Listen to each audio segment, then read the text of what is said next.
Alam mo ba kung sino talaga dapat ang mas pinakamalapit sa'yo? Hindi ang magulang mo, hindi rin ang anak mo, kundi yung taong pinili mong makasama habang buhay. Ang asawa mo. Oo, pinalaki ka ng magulang mo pero hindi sila ang tatanda kasama mo. At kahit gaano mo kamahal ang mga anak mo, darating din ang panahon na bubuo sila ng sarili nilang pamilya.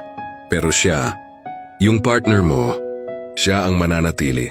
Pag may sakit ka, siya yung nag-aalaga sa'yo. Pag pagod ka, siya yung unang kakampi mo.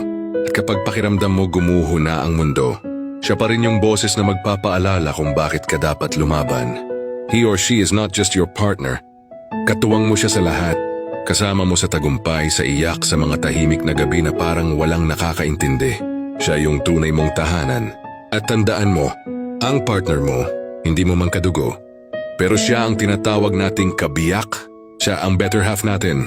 Siya ang kalahati ng buhay mo. Kaya kung matutunan mong pahalagahan at mahalin siya ng totoo, mas buo kang magiging bilang isang tao.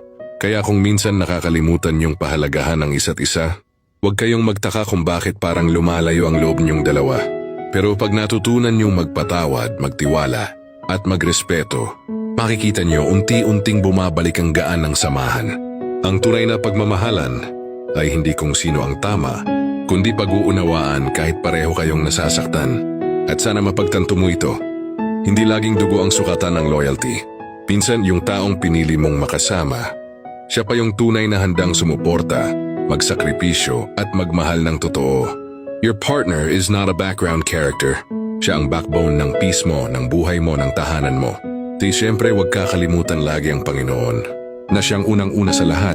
Dahil kung hindi dahil sa Kanya, hindi ka mabibiyayaan ng mabuting asawa at ng pag-ibig na totoo. Kaya sana ay mapagtanto mo ang nais iparating ng mensaheng ito.